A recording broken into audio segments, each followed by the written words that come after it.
নিজ দিয়ে ঢুকে একটা ঝালকাঠির রাজাপুর থেকে অজ্ঞাত পরিচয়ের এক ব্যক্তির মরদেহ উদ্ধার করেছে পুলিশ। বৃহস্পতিবার সকালে উপজেলার মঠবাড়ি ইউনিয়নের পশ্চিম বাদুরতলা গুড়াবাঙ্গা এলাকার বিষখালী নদীর পাশে হাওলাদার বাড়ির সামনের একটি খাল থেকে এই মরদেহটি উদ্ধার করা হয়।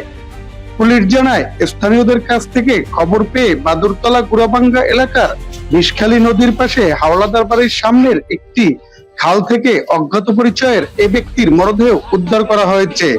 মরদেহের কোনো পরিচয় এখনো মেলেনি। রাজাপুর থানার ভারপ্রাপ্ত কর্মকর্তা ইসমাইল হোসেন জানায়, খবর পেয়ে মরদেহটি উদ্ধার করা হয়। মরদেহের পরিচয় মেলেনি। পরিচয় শনাক্তের জন্য সিআইডির একটি টিম কাজ করছে।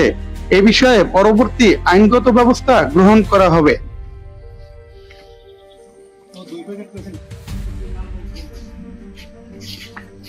রশি নাই